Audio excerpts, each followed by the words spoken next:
नकटा। एक गांव में एक चरवाहा लड़का था। उसकी नाक कटी हुई थी।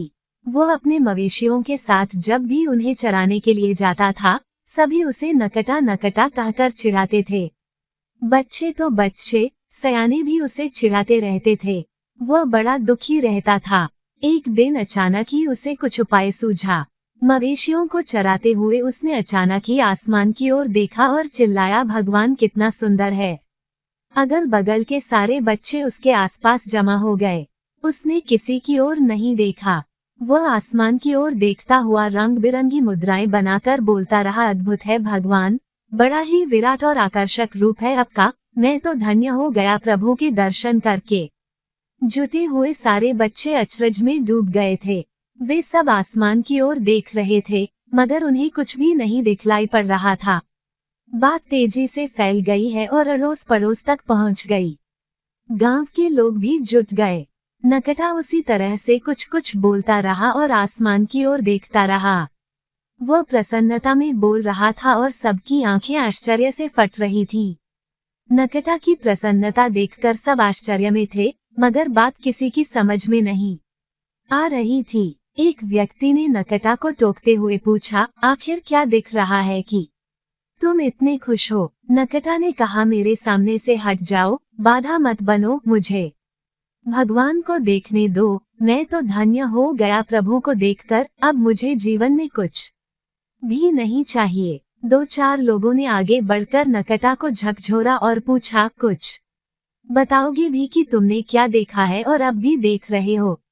नकटा ने कहा कि मैं भगवान को देख रहा हूँ, मेरा तो उद्धार हो गया, अब मुझे कुछ भी नहीं चाहिए। सबने पूछा, हमें तो कुछ भी नहीं दिखलाई पड़ रहा, हमें भी तो दिखलाओ। नकटा ने कहा, देखो देखो, सामने आसमान की ओर भगवान सुदर्शन चक्र के साथ अपने विराट रूप में खड़े मुस्कुरा रहे हैं। सबने आसमान की ओर देखा, कुछ भी दिखलाई नहीं पड़ा। सबकी बेचैनी बढ़ गई। भगवान को देखने की ललक से सब भर गए। सब कहने लगे, कोई उपाय करो कि हम लोग भी भगवान को देख सकें। नकटा ने कहा, तुम सबको भगवान दिखाई नहीं पड़ेंगे। सबने निराशा भरे स्वर में पूछा, आखिर क्यों नहीं दिखाई पड़ेंगे? नकटा ने कहा, तुम सबकी नाक सबसे बड़ी बाधा है भगवान के दर्शन में। आंख के आगे नाक, सूझे क्या खाक? सबने एक स्वर में पूछा, तो फिर इसका क्या उपाय है? नकटा ने कहा, भगवान को देखना है तो नाक को हटाना पड़ेगा, और नाक को हटाने के लिए इसे काटना पड़ेगा। नाक कटने की बात पर सब पीछे हट गए, मगर सबको भगवान देखने की लालसा और बेचैनी थी।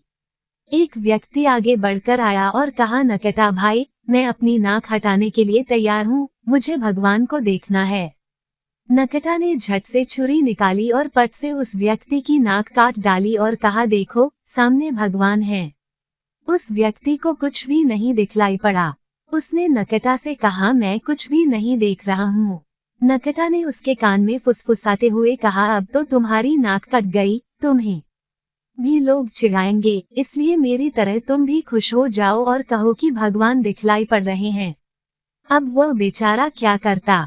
वह भी प्रसन्नता में उछलने लगा और जोर जोर से चिल्लाने लगा, अद्भुत स्वरूप है भगवान का। अब तो लोगों में भगवान को देखने की होड़ लग गई। बारी बारी से सबने अपनी अपनी नाक काट डाली। सबके कान में नकटा उसी तरह से फुसफुसाता रहा और सब प्रसन्नता में उछलते हुए अपनी कटी नाक का दर्द भूलकर भगवान को देखने का स्वांग रचते रहे।